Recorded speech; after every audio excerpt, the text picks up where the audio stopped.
Hey David, since I'm bleeding off, I'll just get this out there for everybody. Update on Mika if you have it, as well as Richards and Kinkaid, and then just general thoughts on the scrimmage today.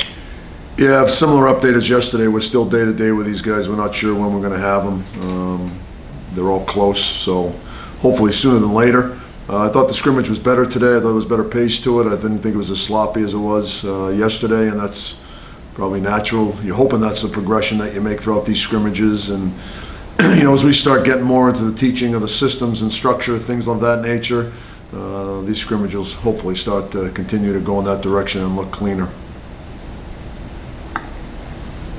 Next question comes from Rick Carpinello with The Athletic. Carpy, go ahead.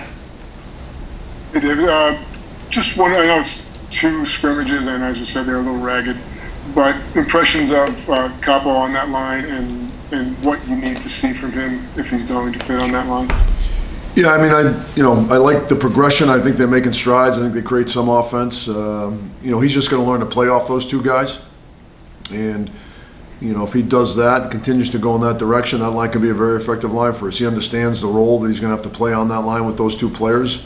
That being said, we've talked with both Brett and Stromer about the chemistry with that line and what it's going to take for them to have success. So it's not just one guy, it's all three of those guys understanding what their roles are on that line and what they're going to have to do to have success. Next question comes from Colin Stevenson with Newsday. Colin, go ahead. Hi, Dave. With your goaltending situation, you don't have Hank here, obviously. Is Igor number one coming in? I mean, does he have the advantage over Alex, or do you feel like it's more of a battle between the two guys to see, who's number one?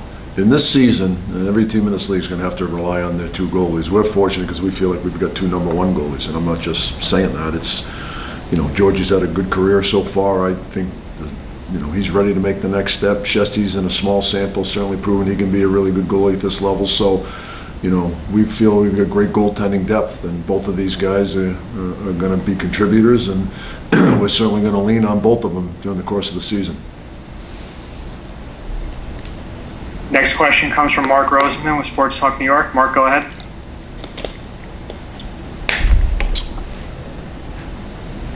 Mark, you there? Yeah, I'm here. Can you hear me? Yep, got you now, Mark. All right, great. Hey, Coach, yesterday you touched on, when we talked about the truncated schedule and the division rivalries, that you have to be intense, but you also have to be smart. And there's going to be those game in and game out battles. Last year, I guess the guys you counted on for that grit were probably the two Brendan, Smith and Lemieux, and Lindgren. And Trouba in the second half started bringing his physical game. Does the schedule open up some roster spots, maybe for a Boteto or a Keandre Miller? And is it putting too much on Keandre just because of his size to make him be that physical presence in his first season? Yeah, I think, everybody's born with a little different level of intensity and physicality. I mean, that's just people's DNA, and we need everybody to be as physical as they possibly can within the realm of the game. And it's just, there's different ways to be physical, If you're 5'10", 180 pounds, you got to be physical in a different way than someone who's 6'4", 220.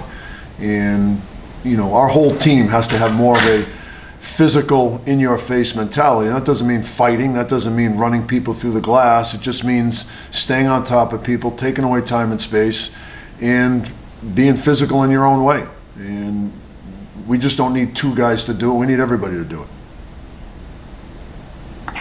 Next question comes from Larry Brooks, New York Post. Larry, go ahead. David,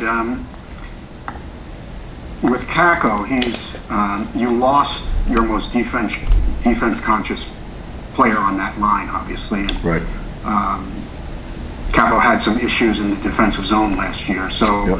What is the challenge there for him, and I guess for the other two guys, to compensate for losing Jesper off that line? Well, it was a conversation that I had with both Brett and Stromer in the bubble. When, Quickie got hurt in that first shift of the first game, I brought him in and I said, okay. I said, if you could pick one forward that could play with you, who would it be? And they both kind of looked at each other and they started rattling off characteristics of a player that they were looking for. And I said, well, that's all good and dandy, but we need you two to do more of that as well. It can't just be one guy. And I think that's what's going to have to happen this season is regardless of who's playing with him, and right now it's Kako, and he and I have talked about what he's going to have to do, but we need it from everybody. We need more of an in-your-face, staying on top of people, defensive conscious approach to having success. It just can't be one guy on a line, and I don't think those guys will have to sacrifice offense to do that. I think they'll be just as productive offensively if they take that approach, and I'm certainly anticipating that's how they're going to approach it. Next question is from Dan Rosen, NHL.com. Dan, go ahead. Yeah, David, this might sound crazy because the impression Igor made last year, but he still only played in 12 games and won one sort of playoff game, the playoff game, Is it enough for you to go into the season thinking expectations are for this guy to be in a top-of-the-line NHL goaltender? Is 13 games enough?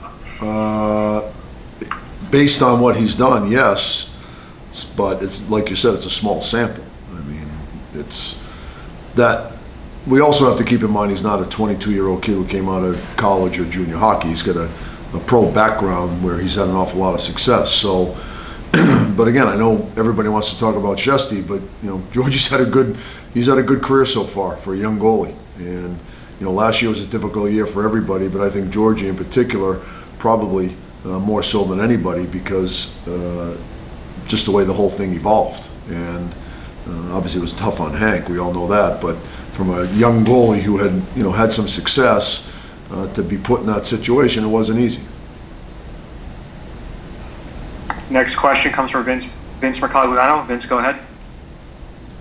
Yeah, David, we've touched on it with a couple questions today, and I sort of hinted at it yesterday, but I wanted to follow up. Just with when you talk about playing in your face, being a harder team to play against, I think it's been pretty clear from what you've said and from what we've seen that is something you guys are stressing right now. But do you feel confident that you have the personnel to play that kind of style to make that work? I mean, can these players that you have now grow their game to be that type of team that we saw succeed, from other teams in the playoffs? I do, and when I say it's just skating more. It's just having an urgency to not let somebody skate by you. I know that sounds so simplistic and it sounds so simple, but regardless of your structure, if you have a mentality that I'm not going to let someone skate by me, that's a pretty good system. And regardless of what your system is, whether you're in the forecheck in the offensive zone or the neutral zone, or whether you're getting to people in the D zone, you can't let people skate by you. And I know it's it's a little bit more of a football mentality. I mean, in football, every yard, every inch matters. And I think in hockey sometimes people say, I'm close to this guy, I'll let someone else do it. And to me, we have to get out of that mentality. We have to get out of that mentality to make the next step as an organization.